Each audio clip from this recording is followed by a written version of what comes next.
Welcome to all in one Nandini channel. நம்ம இந்த வீடியோவில் பார்க்க போகிறது வீட்டு குறிப்பு தாங்க பார்க்க போகிறோம். சின்ன சின்ன விஷயங்கள் கூட நம்ம வீட்டில் டென்ஷனை ஏற்படுத்திடணும்னு சொல்லலாங்க.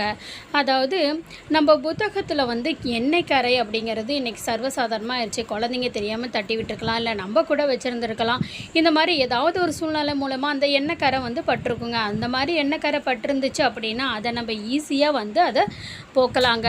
எப்படின்னு பார்த்தீங்க அப்படின்னா, நம்ம முகத்துக்கு போடுற பவுட்ரு இருக்குது பார்த்திங்களா, அந்த பவுடரை எந்த இடத்துல எண்ணெய் கொட்டுச்சோ அந்த இடத்துல கொட்டி ஒரு 5லேருந்து ஒரு 10 நிமிஷம் அப்படியே விட்டுருங்க. விட்டுட்டு அதுக்கப்புறம் ஒரு துணியை வச்சு ஃபுல்லாக தேய்ச்சி எடுத்துருங்க. அப்படியே அந்த எண்ணெய் வர ஆரம்பிச்சிரும்.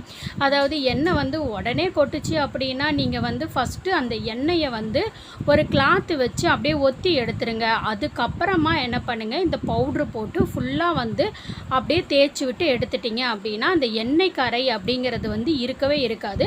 அந்த பேப்பர் எப்படி இருந்துச்சோ அதே மாதிரியே இருக்குங்க. நீங்கள் இதை ஃபாலோ பண்ணி பாருங்கள். நீங்கள் எண்ணெய் அதிகமாக இருந்துச்சு அப்படின்னா நீங்கள் கொஞ்சம் அதிகமான, அதாவது எண்ணெய் கொட்டினோடனே அதில் பவுட்ரு கொட்டிடாதீங்க. அது ரொம்ப இன்னும் அதிகமாகிடும்.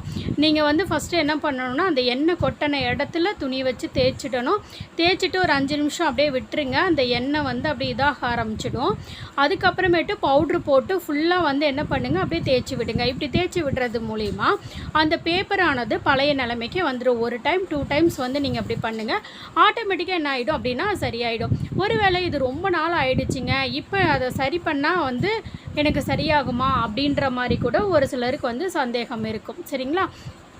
நீங்கள் எவ்வளோ நாள் எண்ணெய் கரை அந்த புத்தகத்தில் இருந்திருந்தாலும் சரிங்க, இப்போ நீங்கள் இதே ஃபாலோ பண்ணிங்க அப்படின்னா கண்டிப்பாக அது சரியாயிடும். அதனால் உங்களுக்கு அதனால் பெனிஃபிட் இருக்கும். ஒரு தடவைக்கு 2 முறை பவுட்ரு கொட்டி நீங்கள் அந்த மாதிரி பண்ணி பாருங்கள். உங்களுக்கு நல்ல ரிசல்ட்டு கிடைக்கும். இது நாங்கள் வீட்டில் ஏற்கனவே பண்ணி பார்த்து எங்களுக்கு ரிசல்ட்டு கிடைச்சனால தான் உங்களுக்கு இதை குறிப்பாக சொல்கிறோம். எங்களுக்கு தெரிஞ்ச விஷயத்த உங்ககிட்ட நாங்கள் ஷேர் பண்ணுறோம். அதனால் நீங்களும் இதை பயன்பெற்றுக்கோங்க. அப்படி பயனடையணும் அப்படின்னா மறக்காமல் இந்த சேனலை சப்ஸ்கிரைப் பண்ணிக்கோங்க. பக்கத்தில் இருக்கக்கூடிய பெல் சிம்பிளை ப்ரெஸ் பண்ணிக்கோங்க. அப்போ தான் நான் போடுற வீடியோ உடனுக்குடனே உங்களை தேடி வரும். தேங்க்ஸ் ஃபார் வாட்சிங்.